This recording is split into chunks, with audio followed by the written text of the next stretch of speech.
Alright everybody, we are good to go.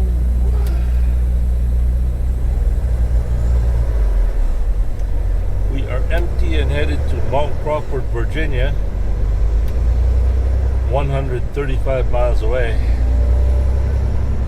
Let's go. Your Grace.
Absolute beautiful day.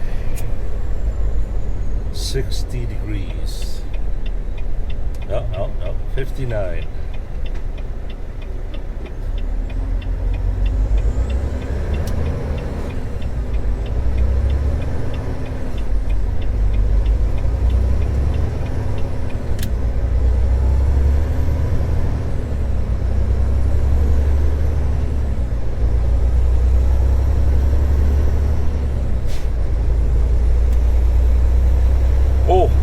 Yeah. Never mind. Never mind.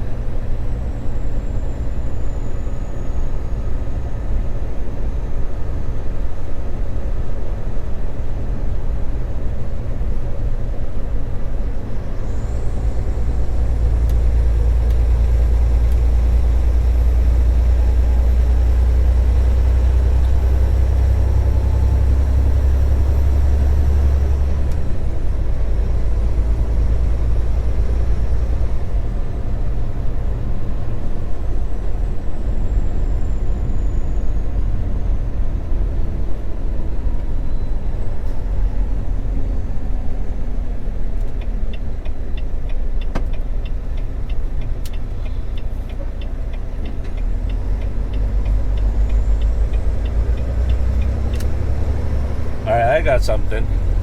The other night,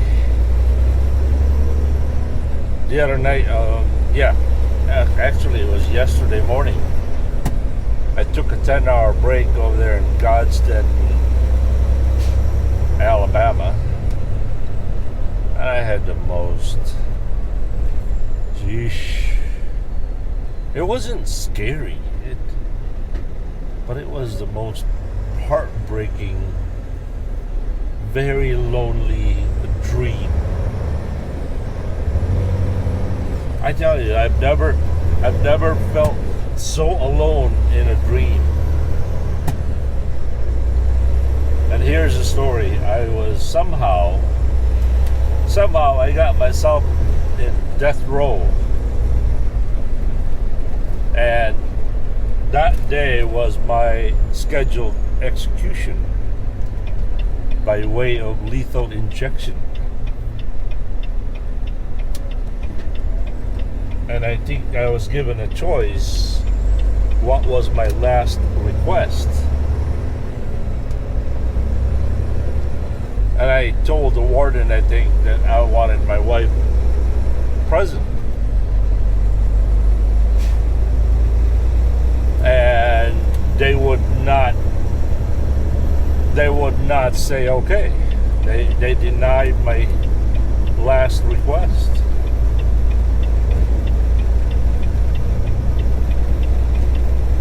And I felt so alone and felt so lonely.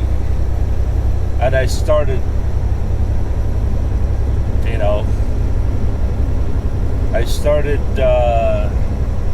going through the things that I've done in my life. I was reviewing, was I right with the Lord? I was really concerned about the next life. I wanted to make sure that I did my prayers. I did all that, and for a moment I questioned myself, did I do enough?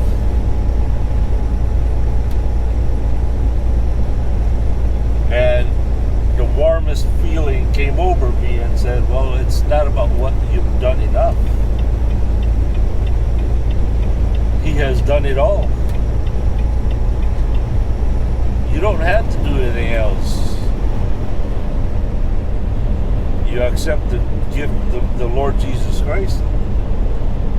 You accepted His grace, His true faith, His gift.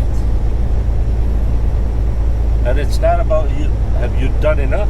He's done it all. He's given it all. He paid it all.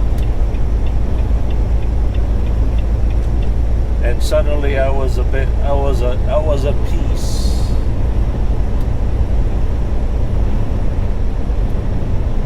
I don't know. I don't know why that dream came over me. It came to me, but that was.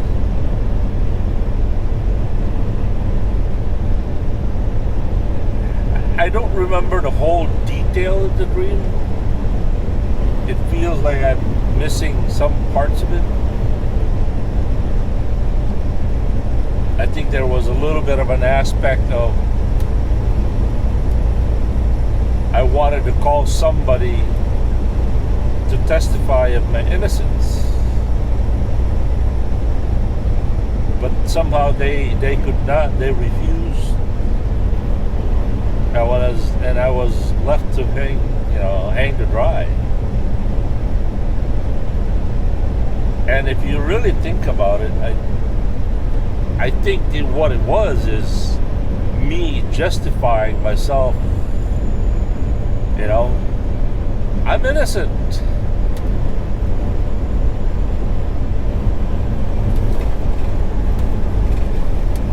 I'm not a sinner. Wretched man that I am, right? Each and every one of us has that feeling of saying, why should I be guilty of the sin of Adam? I didn't do it. Why would I be guilty of it? That's not fair. But anyway, it just, what a lonely, lonely dream it was. There was nobody I could call. Nobody I could,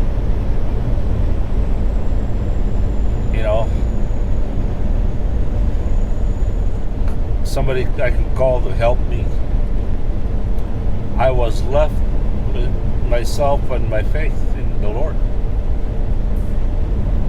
And I think that really sums it up entirely, is that at the end of it all, when each and every one of us are at that moment, there's nothing you can cling to. No accomplishments, no names, no judges, no lawyers. You got nothing.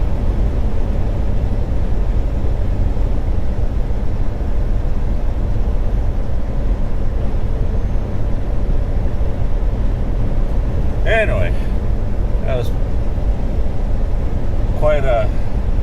it was a very disturbing, lonely dream at the beginning, but at the end of it all, that was peaceful. And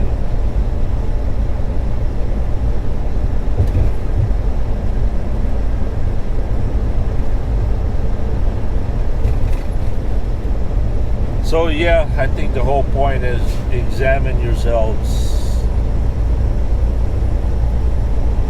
for the day of death is coming for each and every one of us.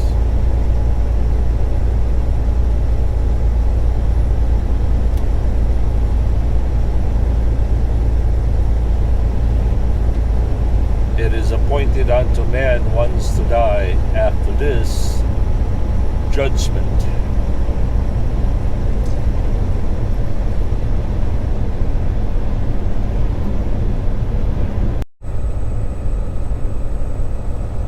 Hey everybody, Johnny Good here once again. I almost forgot my name.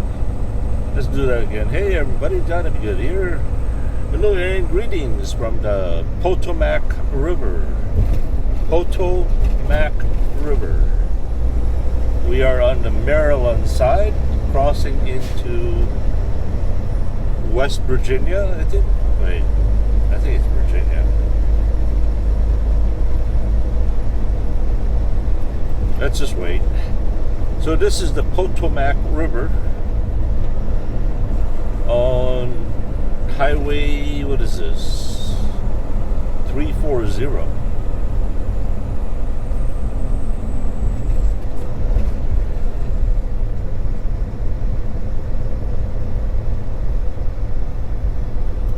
I bet you Virginia and West Virginia would be a great motorcycle destinations. They look like they have a lot of twisty places to go.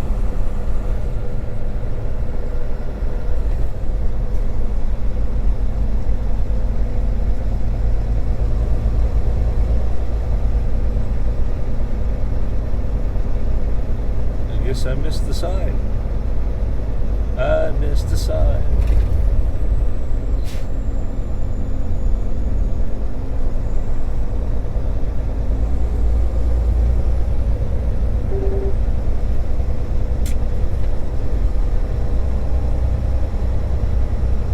Here we go, entering West Virginia. There you go. But then we're gonna go back to Virginia, and then yeah. So it's Maryland, West Virginia, then Virginia. But if you keep going, you'll go back to West Virginia again. Anywho.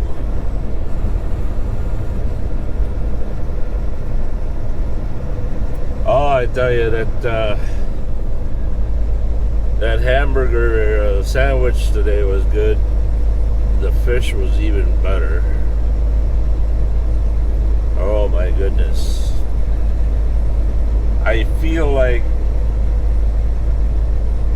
as if the George Foreman is not good for the fish. Maybe because it's too big. Uh-oh. Gotta go. Hello.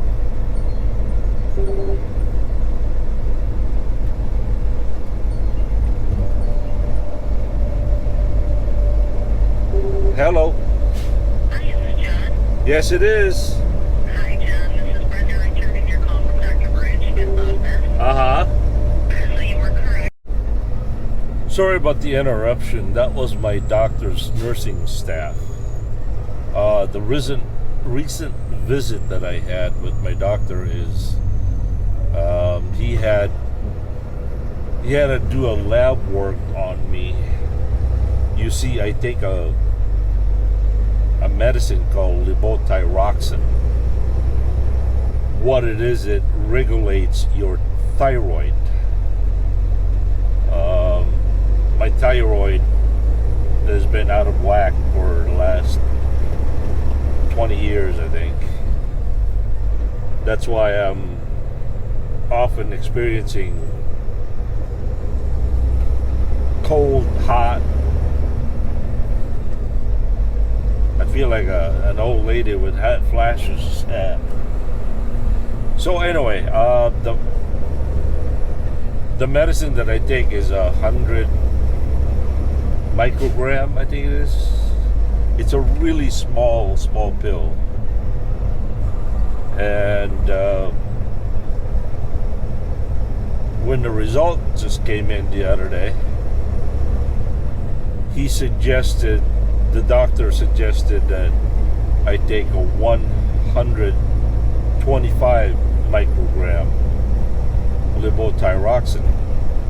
The problem is I've already picking up I've already picked up my new prescription. How do I say that?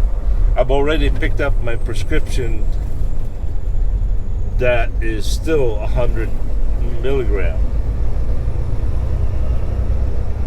instead of the new prescription I should pick up is a 125 milligram.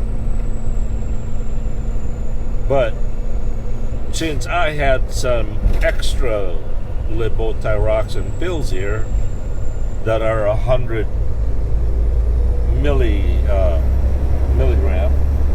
microgram, I think, I've been taking 2 pills every morning. By the way, I take that pill every morning. As soon as I wake up, I take that. So before the result came out, I took a chance and I said, you know, what would happen if I were to take 2 pills instead of 1? So I've been taking 2 for, I don't know now, 4 days. One of the effect of the thyroid is it makes you tired all the time.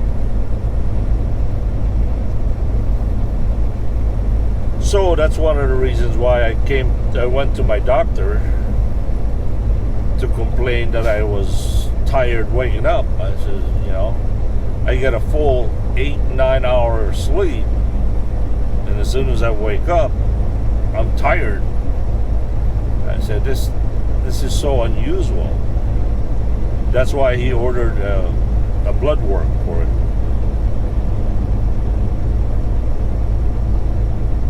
So as I said, before he even instructed me, before the lab work result came back, I started doing a little experiment on myself. I've been taking 200 microgram. And I tell you what, I used to drink quite a bit of coffee. But ever since I've been taking 200 microgram, I've been awake all day long. So I told the nurse that. He said, oh, that's too much. I said, okay, how about a pill and a half?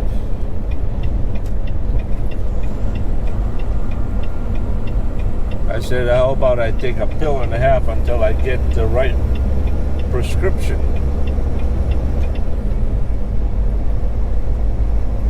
And she agreed, but she's gonna tell my doctor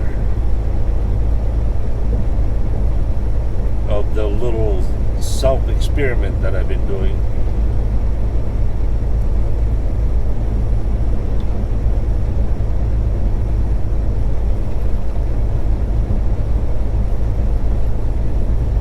I used to have a medical condition called a goiter. I had a big old lump on my throat, and boy, I lost a lot of weight. I mean, there was a picture of me. It looked like Tom Hanks on his movie Philadelphia, I think it is, or the movie Survivor. Man, I was really, really thin. I couldn't, whatever I ate, my stomach processed it in a matter of hours. And I couldn't sit on a chair that was not cushioned because the bone in my butt was protruding. That's how thin I was.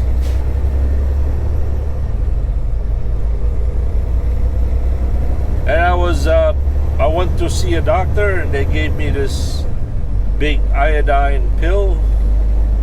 An iodine pill is a pill that is radioactive,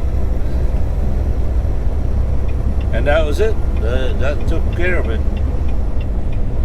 But my thyroid never worked the same. It wasn't producing the right amount of the chemical that regulates the human body. So that's why I'm taking the levothyroxine medicine. And that is for life.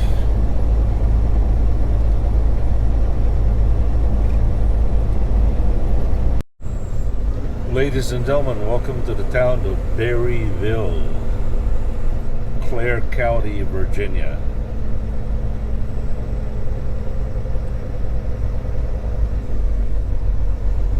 Very small little town, America.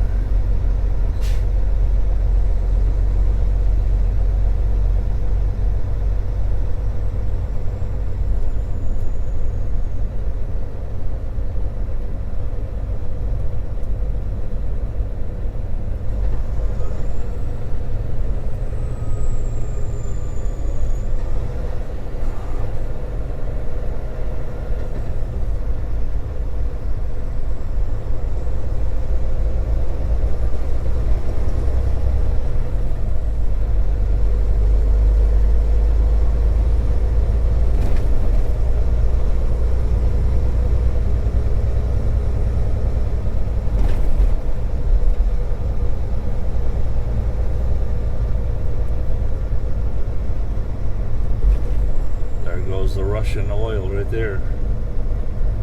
Russian oil for heating houses. You know, it just crossed in my mind the other day. Each and every one of us that buy gas, oil, we have blood in our hands. We're supporting Russia's war effort against the Ukrainian people. Think about it. Without us buying oil from Russia, there ain't no way that that Putin can support his army. People are dying in Ukraine, and you continue to buy oil. We are indirectly responsible for those people. Has that ever crossed your mind?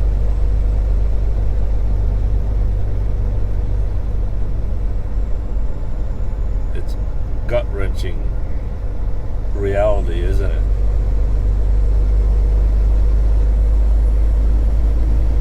As I've asked yesterday's question, what would happen to the war if today, the President of the United States stopped buying oil from Russia and start producing oil in the United States? My assumption is that the war would end quickly. We can support all these Europeans that need oil, boost our economy, give people jobs. I don't know. In my ignorant mind, it's like a win-win situation. I don't know why. Maybe that's too simplistic. I don't know. But that's the way I think. That's the way I feel. That if we were to stop buying Russian oil, buying Iranian oil, start producing our own oil and energy and gas, I don't know. It's so simple that it makes me sick. But maybe I'm wrong. Maybe I'm wrong. Who knows? Welcome to the town of Boyce, Boyce, Boyce, Virginia.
everybody, Johnny Bigot here. Hello and good afternoon. Greetings from Mount Crawford, Virginia. Alright, we are picking up at Whitewaves Foods. The temperature here is 67 degrees. It actually got down to about 69 degrees a little ways back there. That's hard to imagine, you know, this warm in the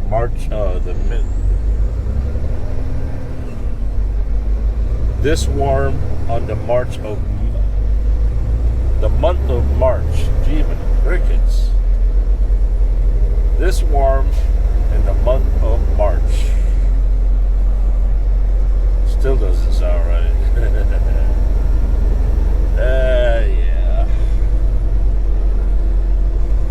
So, anywho, so far we're about 24 minutes behind schedule. We were supposed to be here 24 minutes ago. So now we have to check in, gotta walk, park. We'd be lucky if we can check in at 3:45. But we shall do our best. So the mystery is, check that pickup truck out. Look at it. Uh-oh.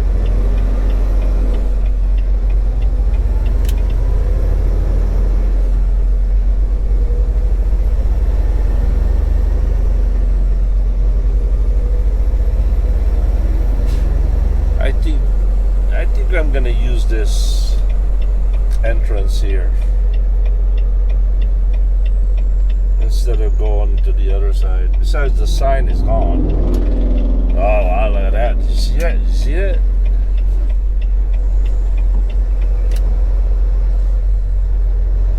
Looks like the guard shack is still not in operation. But there's no reason why truck drivers can't use this entrance. So yeah, place is still deserted.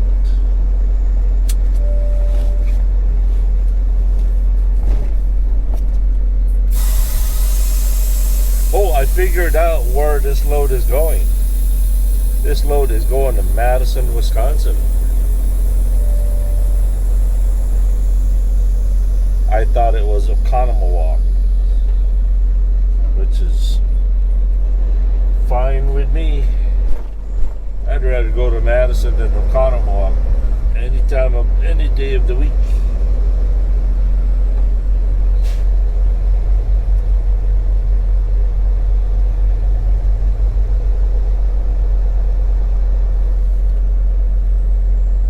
How many of you have watched the State of the Union address? I am so happy that Joe Biden is going to release a day and a half worth of oil relief. He's going to release billions of gallons or millions of gallons of reserve oil to relieve the high cost of prices. Problem is, it's only good for 2.5 days, or a day and a half. That's it. I still don't understand why he will not reverse his actions on the energy sector. Why not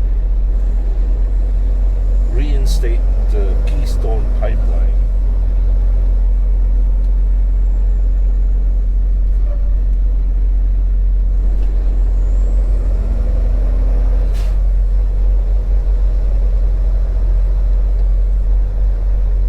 And open up all those drills, restrictions, oil and gas.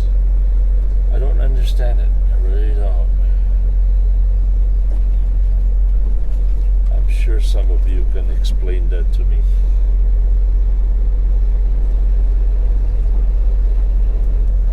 Not a whole lot of truck drivers out here today.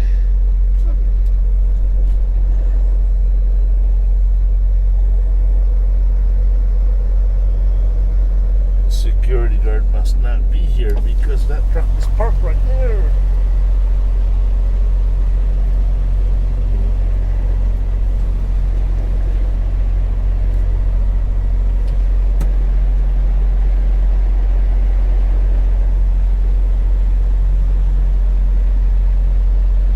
Come on, One Shot Johnny. Where are you, One Shot Johnny?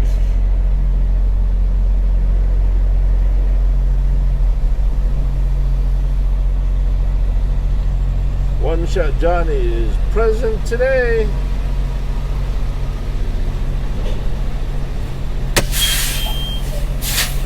Alright, later. Alright, everybody. They have assigned us to door 214.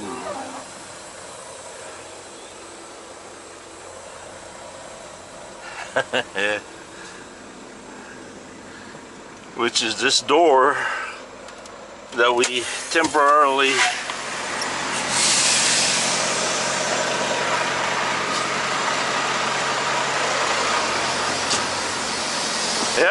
they assign us to the door that we temporarily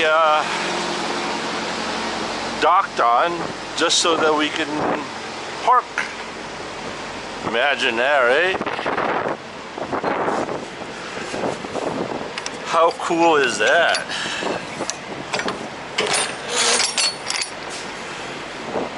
$214.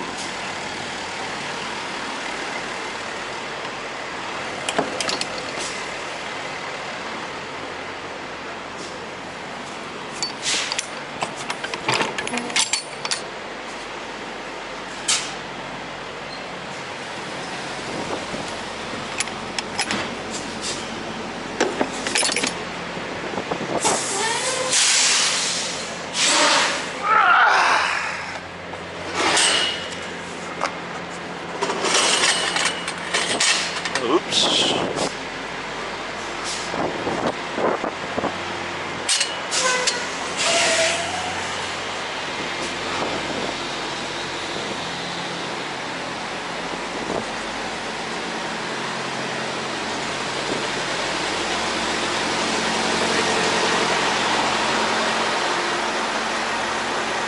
I don't know, that truck just scares me.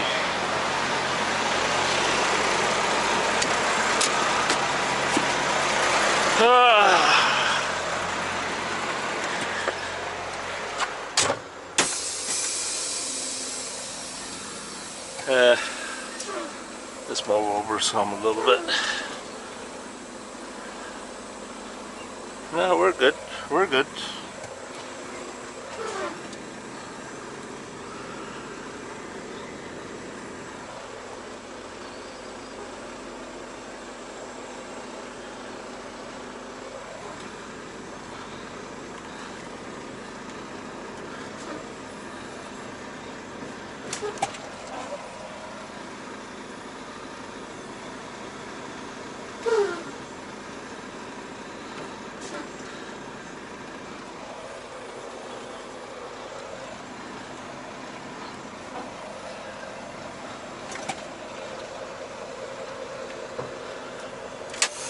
Better not bump the dock, otherwise Captain Kirk is gonna be mad. I'll catch you guys later.